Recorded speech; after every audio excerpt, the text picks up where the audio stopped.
Channel विकास Chaudhary entertainments को subscribe करें और घंटी के निशान को दबा लें ताकि सभी नए ऑडियो वीडियो आप तक सबसे पहले पहुंचे। धन्यवाद।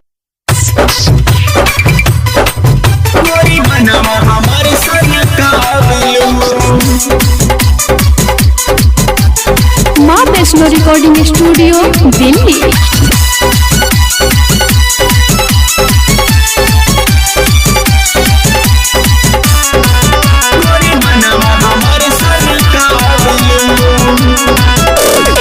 छुएदारानी तनी आपन हाई बॉडी भले तू लेला केतनो रुपया के गाड़ी।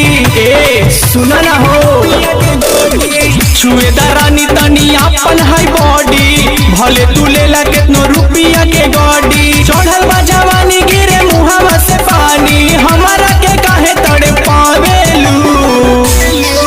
तू त जब जब कमरिया हिलावेलू गोरी मनवा हमारे सन कावेलू। तू त जब जब कमरिया हिलावेलू गोरी मनवा हमारे सन कावेलू। गोरी मनवा हमारे सन कावेलू। माँ वैष्णो रिकॉर्डिंग स्टूडियो दिल्ली।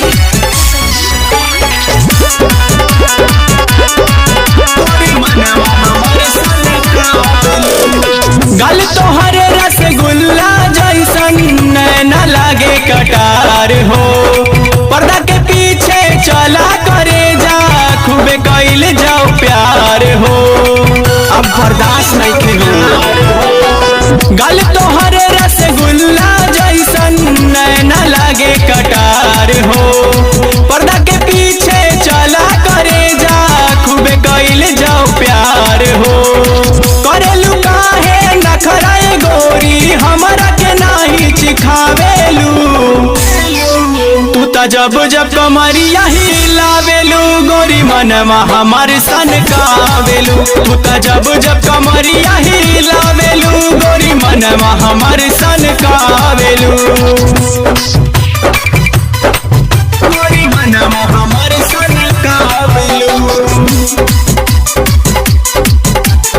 माँ Vaishno recording studio Delhi.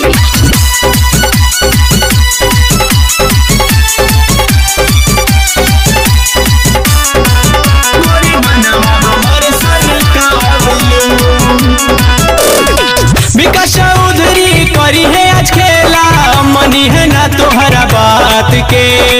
Writer Awadhesh निर्मोही सुती है सिनेमा से साट के। आज ना बचबू सुला। विकास चौधरी करी है आज खेला, मनी है ना तोहरा बात के। राइटर अवधेश निर्मोही सुती है सिनेमा से साट के। काके तू बहाना बोला कौन सवाद तू पावेलू। तू त जब जब कमरिया हिलावेलू गोरी मनवा हमारे सन कावेलू। तू त जब जब कमरिया हिलावेलू गोरी मनवा हमारे सन कावेलू। छुएदारानी तनी आपन हाई बॉडी भले तू लेला केतनो रुपया के गाड़ी। चढ़ल बा जवानी गिरे मुहावा से पानी, हमारा के काहे तड़े पावेलू। तू त जब जब कमरिया हिलावेलू गोरी मनवा हमारे सन कावेलू। तू त जब जब कमरिया हिलावेलू गोरी मनवा हमारे सन कावेलू।